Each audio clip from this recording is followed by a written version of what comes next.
Cease fire के बावजूद हालात लगातार बिगड़ते जा रहे हैं। इजरायली प्रधानमंत्री बेंजामिन नेतन्याहू ने फौज को हुक्म दे दिया है कि गजा में फौरन और बेहद सख्त हमले किए जाएं। उनका कहना है कि हमास ने सीज फायर एग्रीमेंट का खुलकर उल्लंघन किया है। इजरायली फौज के एक अधिकारी के मुताबिक हमास ने उस इलाके में हमला किया है जो उस वक्त इजराइल के कंट्रोल में है। नेतन्याहू ने यह भी आरोप लगाया कि बंधकों के शवों की वापसी के दौरान हमास ने गलत अवशेष सौंपे और ये सीज फायर पर एक और गंभीर वार है। इसी वजह से उन्होंने कहा कि अब जवाबी कार्रवाई का वक्त आ गया है। हमास का जवाब भी कड़ा रहा। उनकी तरफ से कहा गया है कि असल में इजराइल ही सीज फायर को खंडित कर रहा है और इसी कारण वो एक इजरायली बंधक का शव सौंपने की प्रक्रिया को अभी रोक रहे हैं। इसी बीच इजरायली मीडिया ने दावा किया है कि रफा में दोनों तरफ से फायरिंग हुई है। हालांकि इजराइल की सेना ने इस पर कोई आधिकारिक टिप्पणी नहीं की है। सीजफायर की शुरुआत 10 अक्टूबर को हुई थी ताकि 2 साल से जारी इस जंग को रोका जा सके। इस समझौते के तहत हमास ने सभी जिंदा बंधकों को रिहा किया और इसके बदले इजराइल ने लगभग 2000 फिलिस्तीनी कैदियों को छोड़ दिया था। इजरायली फौज ने अपने हमले रोक दिए और पीछे हट गई थी, मगर मृत बंधकों के शव लौटाने पर दोनों के बीच अविश्वास अब भी बरकरार है। हमास का कहना है कि गजा बर्बाद हो चुका है, इसलिए लाशें ढूंढने में समय लग रहा है, जबकि इजराइल का दावा है कि उनके पास सारी जानकारी मौजूद है और हमास जानबूझकर देरी कर रहा है। मिस्र से भारी मशीनें पहुंच चुकी हैं और गजा के खान यूनुस और नुसरत इलाके में तलाश का काम तेज कर दिया गया है, क्योंकि माना जा रहा है कि कई शव हमास की सुरंगों के जाल में दफन हो चुके हैं। इधर इंसानी जान का हिसाब लगातार और ज्यादा बढ़ता जा रहा है। गजा हेल्थ मिनिस्ट्री के अधिकारियों का कहना है कि अब तक 68,000 से भी ज्यादा जो फिलिस्तीनी हैं इजरायली हमलों में मारे जा चुके हैं और हजारों अब भी मलबों में दफन या लापता हैं। इजराइल का कहना है कि 7 अक्टूबर 2023 को हुए हमलों में उसके 1200 नागरिक मारे गए और 251 बंधक गजा ले जाए गए। अमेरिका के राष्ट्रपति डोनाल्ड ट्रंप इस पूरे हालात पर कड़ी नजर रखे हुए हैं और उन्होंने कहा है कि वे सीज फायर में हर हलचल पर ध्यान दे रहे हैं। गजा में शांति की उम्मीद अब भी धुंधली दिखाई देती नजर आ रही है। हालात किसी भी वक्त दोबारा पूरी जंग की तरफ मुड़ सकते हैं। दुआ है कि इंसानी खून खराबे का यह सिलसिला रुक सके। वहीं इजरायली हथियार बनाने वाली एक सरकारी कंपनी ने अब सीधे संयुक्त अरब अमीरात में अपना कारोबार शुरू करने का फैसला कर लिया है। यह कदम 2020 में इजराइल और अबू धाबी के बीच रिश्तों की बहाली के बाद किसी भी इजरायली डिफेंस कंपनी की अपनी तरह की यह पहली पेशकशी मानी जा रही है। कॉन्ट्रॉप प्रिशियन टेक्नोलॉजीज नाम की एक कंपनी अब अबू धाबी में ग्लोबल मार्केट यानी एडीजीएम नाम के खास आर्थिक जोन में अपना दफ्तर खोलेगी और वहीं पर इसे आधिकारिक तौर पर रजिस्टर्ड किया जाएगा। इजराइल के रक्षा मंत्रालय ने इस कदम को पूरी तरीके से मंजूरी दे दी है। यही इशारा मिल रहा है कि इजराइल और खाड़ी देशों के बीच डिफेंस सहयोग अब एक नए और खुले दौर में दाखिल हो चुका है। अबू धाबी में यह नया दफ्तर कॉन्ट्रॉप का गल्फ रीजनल हब बनेगा, यानी यहां से पूरे खाड़ी इलाके के लिए मार्केटिंग, सेल्स और मेंटेनेंस का काम देखा जाएगा। कॉन्ट्रॉप वो कंपनी है जो इलेक्ट्रो ऑप्टिकल सिस्टम्स बनाती है। ऐसे सिस्टम्स खुफिया जानकारी जुटाने, निगरानी करने और जासूसी मिशनों में बेहद अहम किरदार निभाते हैं। चाहे आसमान में यूएवी हो, समुद्र में नौसेना या जमीन पर सरहदी नजरबाजी, हर मोर्चे पर कॉन्ट्रॉप की टेक्नोलॉजी इस्तेमाल होती है। एक्सपर्ट्स कह रहे हैं कि यह सिर्फ एक बिजनेस डील नहीं है, बल्कि मिडिल ईस्ट के बदलते समीकरणों की एक बड़ी निशानी है। जहां कभी इजराइल और अरब दुनिया के बीच दीवारें थीं, अब उन दीवारों को गिराकर कारोबार और सुरक्षा साझेदारी की इमारतें खड़ी की जा रही हैं।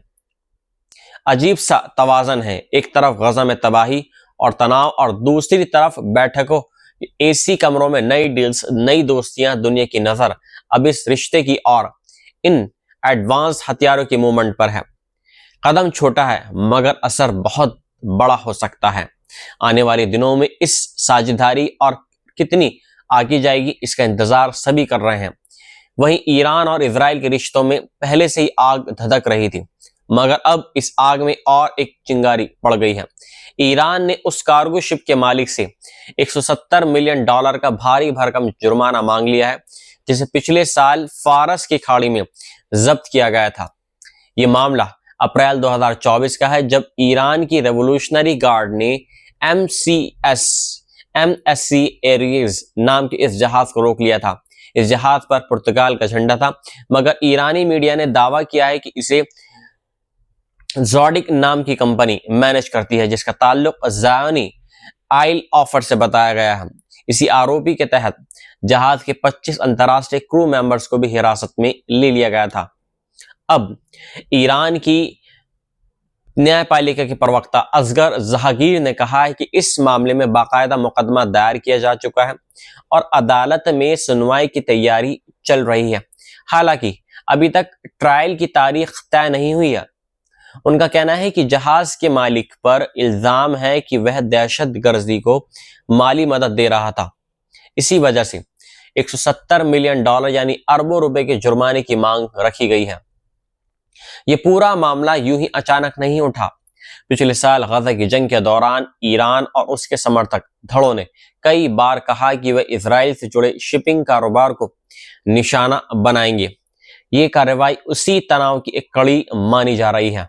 अब सबकी नजर इस बात पर है कि क्या ये जहाज और इसका क्रू मेंबर रिहा होंगे या मामला और गहराएगा। ईरान और इजराइल के बीच ये तनातनी किसी भी वक्त बड़ा रूप ले सकती है और खाड़ी के इन पानियों में बहाव सिर्फ लहरों का नहीं बल्कि सियासत और टकराव का भी है। न्यूयॉर्क शहर में मेयर का चुनाव नजदीक है और इसी बीच क्वींस की फॉरेस्ट हिल्स स्टेडियम में एक ऐसा नजारा देखने को मिला जिसने अमेरिकी सियासत का रंग बदल दिया। ठंड बढ़ चुकी थी, मगर सर्दी भी उस जोश को नहीं रोक पाई जो डेमोक्रेटिक सोशलिस्ट उम्मीदवार ज़ोहरान ममदानी के समर्थन में उमड़ पड़ा। करीब 13,000 लोग इस खुली जगह वाले स्टेडियम में एक बड़ी रैली के लिए पहुंचे और हर तरफ एक ही आवाज गूंज रही थी, New York is not for sale. Stadium का माहौल किसी लाइव म्यूजिक शो जैसा था। चेहरे पर उत्साह, आवाजों में जोश और उम्मीदों की गूंज।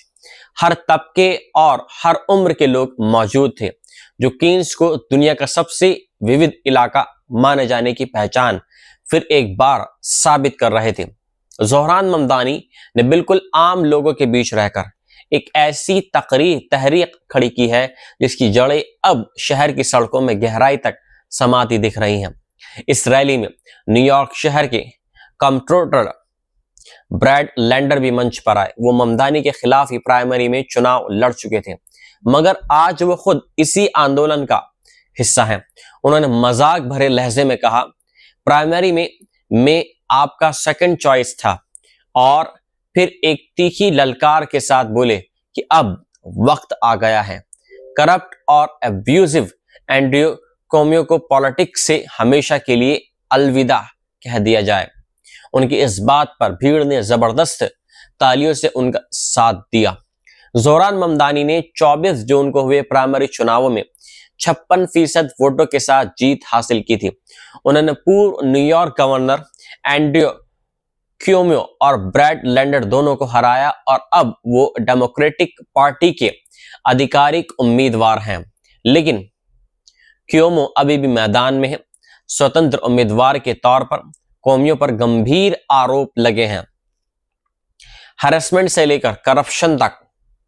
महामारी के दौरान भी उनकी नीतियों को बड़ी आलोचना झेलनी पड़ी थी, चाहे उनकी लोकप्रियता कुछ समय के लिए बढ़ी हो। पर अब खबरें सामने आ रही हैं कि कोमियो और मौजूदा मेयर एरिक एडम्स दोनों ने ही ममदानी के खिलाफ इस्लामोफोबिया बयानबाजी का सहारा लिया है। एडम्स ने पहले स्वतंत्र उम्मीदवार के रूप में चुनाव लड़ने की कोशिश की, मगर अब वे रेस से बाहर होकर क्योमो का साथ दे रहे हैं। इस चुनावी जंग में अब मुद्दा सिर्फ मेयर की कुर्सी का नहीं है। ये लड़ाई उस न्यूयॉर्क के लिए है जो खुद को इंसाफ, बराबरी और इंसानियत पर खड़ा देखना चाहता है। क्वींस की इस ठंडी शाम में जनता के जोश ने साबित कर दिया कि ज़ोहरान ममदानी सिर्फ एक उम्मीद नहीं बल्कि बदलाव की आवाज बन चुके हैं। अमेरिकी रक्षा विभाग ने सोमवार को पूर्वी प्रशांत महासागर में नशीले माल की तस्करी से जुड़े माने जाने वाले 4 जहाजों पर 3 हवाई हमले किए हैं, जिनमें 14 लोगों की मौत हो गई है। ये जानकारी मंगलवार को अमेरिका के रक्षा सचिव पीट हेग्सेथ ने दी है। हेग्सेथ ने सोशल मीडिया प्लेटफॉर्म एक्स पर बताया कि राष्ट्रपति ट्रंप के निर्देश पर डिपार्टमेंट ऑफ वॉर ने उन 4 जहाजों को निशाना बनाकर 3 घातक टाइटैनिक स्ट्राइक की, जिनके जो संचालक करता है उन पर नशीले पदार्थों की तस्करी के आरोप हैं। उनका कहना था कि ये जहाज खुफिया जानकारी के मुताबिक पुराने नार्को रूट पर आ रहे थे और उनमें नशीली खेप मौजूद थी। उन्होंने बताया कि पहली जो नाव थी, जो जहाज था, उस पर 8 लोग सवार थे, दूसरी पर 4 और तीसरी पर 3 लोग थे। कुल 14 नार्को टेररिस्ट मारे गए और 1 शख्स जिंदा बच गया। सभी हमले अंतर्राष्ट्रीय जल क्षेत्र में किए गए हैं और अमेरिकी बलों को कोई इससे क्षति नहीं हुई है। एयर स्ट्राइक के बाद अमेरिकी सदर्न कमांड ने तुरंत सर्च एंड रेस्क्यू प्रोटोकॉल शुरू किया और मैक्सिकन सर्च एंड रेस्क्यू अधिकारियों ने इस मामले को स्वीकार कर लिया और बचाव की जिम्मेदारी पूरी तरीके से संभाल ली। हेग्सेथ ने अपने बयान में कहा है कि अमेरिका ने पिछले 2 दशकों में दूसरे देशों की सीमाओं की रक्षा की। अब हम अपनी ही धरती की रक्षा कर रहे हैं। वो ये भी कह रहे हैं कि इन नशीले गिरोहों ने कई अमेरिकियों की जान ली है और उन्हें अलकायदा की तरह ही माना जाएगा। उन्हें टैग किया जाएगा, नेटवर्क बिगाड़े जाएंगे और फिर शिकार करके मार दिया जाएगा। यह हमला ट्रंप प्रशासन की नार्को टेररिज्म के खिलाफ मुहिम के तहत दर्ज एक कयास हालिया कार्रवाइयों में से एक है। इस तरह के हमलों ने क्षेत्रीय देशों में चिंता बढ़ा दी है, क्योंकि अंतर्राष्ट्रीय जल क्षेत्रों में सशस्त्र कार्रवाई के निहितार्थ कूटनीति और कानून के नए सवाल खड़े कर रहे हैं। एशिया के सुरक्षा समीकरण में एक बड़ा मोड़ देखने को मिला है। अमेरिकी राष्ट्रपति डोनाल्ड ट्रंप ने जापान की सेल्फ डिफेंस फोर्सेस के लिए F-35 लड़ाकू विमानों पर लगने वाली मिसाइलों की पहली खेप को मंजूरी दे दी है। ट्रंप ने यह ऐलान जापान के योकोसुका नौसैनिक ठिकाने पर USS जॉर्ज वॉशिंगटन नाम की एटॉमिक संचालित एयरक्राफ्ट कैरियर पर मौजूद अमेरिकी जवानों को संबोधित करते हुए किया है। ट्रंप ने कहा है कि मिसाइलें इसी हफ्ते जापान पहुंच जाएंगी, यानी तय समय से भी पहले। उनके लहजे में साफ साफ अमेरिकी सैन्य वर्चस्व का भरोसा झलक रहा था। उन्होंने कहा कि अब कोई जंग हुई तो अमेरिका उसे जीतेगा और ऐसी जीत होगी जैसी पहले किसी ने नहीं देखी। उन्होंने घोषणा की कि हथियारों से लेकर जहाजों और विमानों तक अमेरिकी सेना की तकनीक का किसी देश से कोई मुकाबला नहीं है। लेकिन साथ ही उन्होंने ये भी कहा कि असली ताकत हथियारों में नहीं बल्कि उन लोगों में है जो उन्हें चलाते हैं। उन्होंने सैन्य कर्मियों को संबोधित करते हुए कहा कि अगर आपके पास सही लोग ना हो तो शक्तिशाली हथियार बेकार हो जाते हैं। इस दौरे पर ट्रंप के साथ जापान की नई प्रधानमंत्री सनाए ताकाइची भी मौजूद थी। उन्होंने मंच से अमेरिकी और जापानी जवानों को संबोधित करते हुए कहा कि जापान एशिया प्रशांत क्षेत्र में अमन और स्थिरता के लिए सक्रिय भूमिका निभाएगा। उन्होंने एयरक्राफ्ट कैरियर को आजादी और अमन की हिफाजत का प्रतीक बताया। ताकाइची ने अपनी राजनीतिक गुरु और पूर्व प्रधानमंत्री शिंजो आबे की सुरक्षा नीतियों को आगे ले जाने का वादा किया है। उन्होंने कहा है कि free and open Indo Pacific की संकल्पना पूरे क्षेत्र की तरक्की की बुनियाद बनेगी। उन्होंने ये भी कहा कि मौजूदा सुरक्षा वातावरण पहले से कहीं ज्यादा खतरनाक है और ऐसे माहौल में जापान अपनी रक्षा क्षमता को बुनियादी तौर पर बढ़ाएगा। ताकाइची ने अमेरिका के साथ अपनी दोस्ती को दुनिया का सबसे मजबूत गठबंधन बताते हुए कहा कि वो इसे और ऊंचाइयों तक ले जाएंगे। प्रधानमंत्री ताकाइची ने हाल ही में अपने पहले नीति भाषण में रक्षा बजट को GDP के 2% तक ले जाने का ऐलान किया था। लक्ष्य अब 2 साल पहले ही हासिल करने की तैयारी है। और याद रहे कि एक म्यूचुअल डिफेंस ट्रीटी के तहत अमेरिका के 50,000 से ज्यादा सैनिक और कई बड़े सैन्य अड्डे पहले ही जापान में मौजूद हैं। अमेरिका और जापान की बढ़ती सैन्य साझेदारी सीधा असर एशिया की सुरक्षा तस्वीर पर डाल सकती है। अब देखना यह है कि इस शक्तिशाली गठबंधन का जवाब चीन और उत्तर कोरिया किस अंदाज में देते हैं।